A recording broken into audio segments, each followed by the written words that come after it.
Black owned. It's about business, our culture, creating legacies.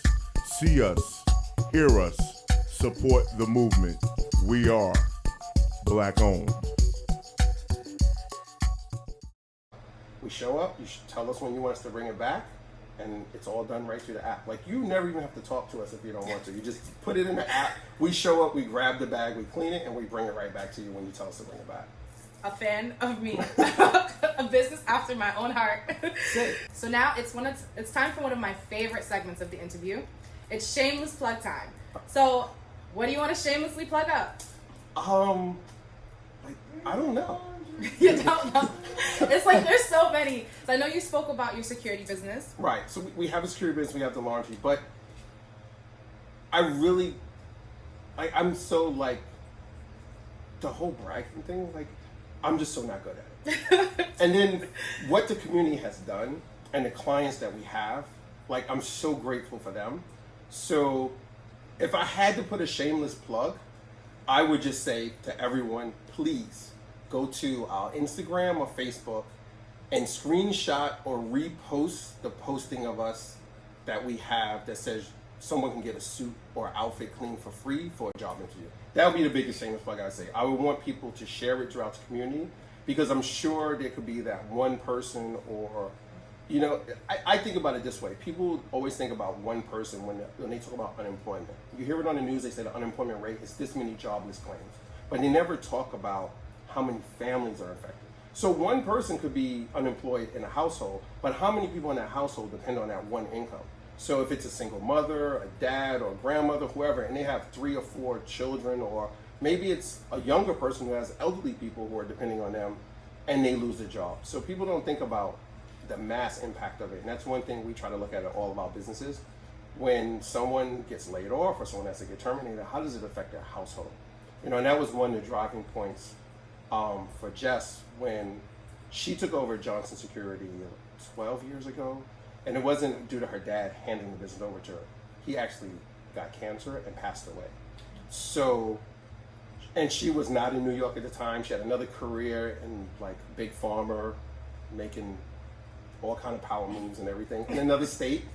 And she found out her dad was ill, and she came back to New York, you know, to check on him. And within a week's time, the doctors told her like, oh, he's got 3 months. And in 3 months turned into like a couple weeks. So he ended up passing away way shorter than they had predicted.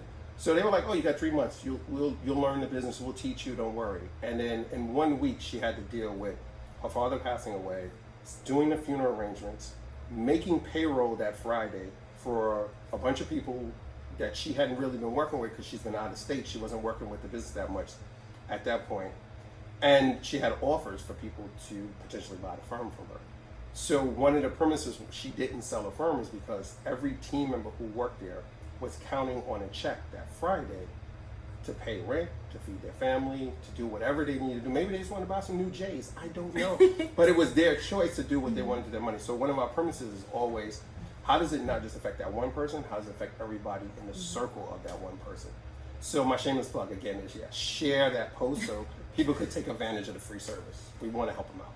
Okay, so what message would you have for other Black business owners or other young, or the youth per se?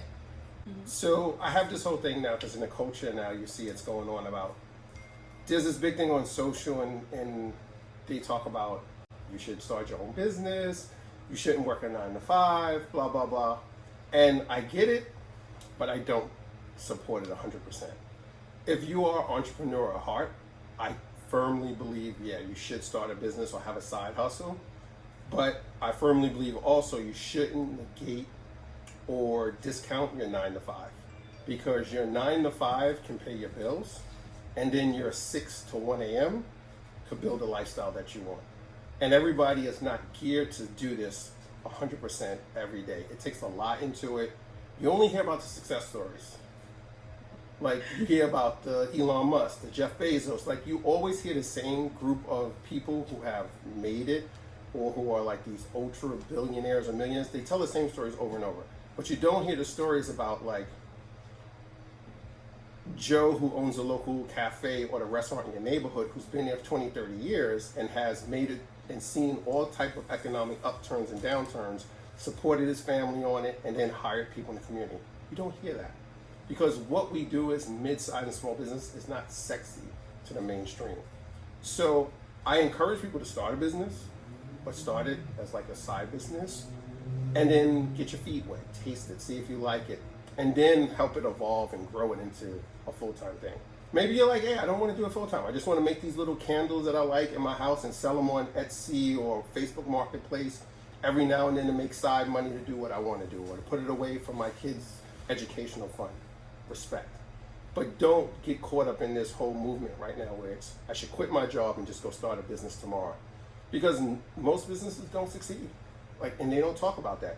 And my biggest thing is, it's easy to start a business. It's hella hard to make a profit. And most businesses that you hear them talking about, these tech startups and all that, they're not making profits. They go and go public and they do stock offerings and they get more income. When is Uber going to make a profit? Nobody's really they don't talk about that. And if you buy one share of a company and go read their prospectus, go read all this, go to the shareholders call and listen to what they say. A lot of them aren't making money. They're pandering to every 90 days because that's when they do the stock calls. That's when they do the earnings call. That's what they pander to try and get that stock price up. So, yeah, my advice would be do it if you really want to do it, if you want to try it and you're not sure. But don't get caught up in this whole movement now that says you should just quit your job immediately and go start a Shopify store or whatever the hell it is, and just do that. Do it in stages and test and taste different things. So what would you say is your proudest achievement as a business owner? Every time I hire someone. That's it. Plain and simple. Every time someone gets hired to one of our businesses and they get a job, that is it. I live for that. Most business owners, you hear them brag about how much money they make, or what kind of car they drive, or I don't know, what's the latest award they got. Mm-hmm. All I care about is putting people to work. So at our security firm, we have about 200 team members.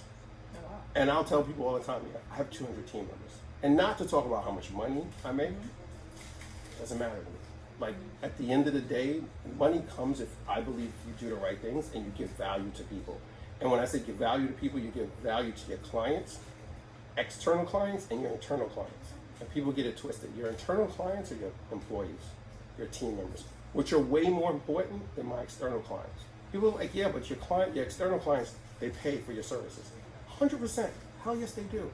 But without my internal team, I can't service my external clients. So every time we are able to give someone an opportunity to work, that is a big accomplishment for me. Every time it happens.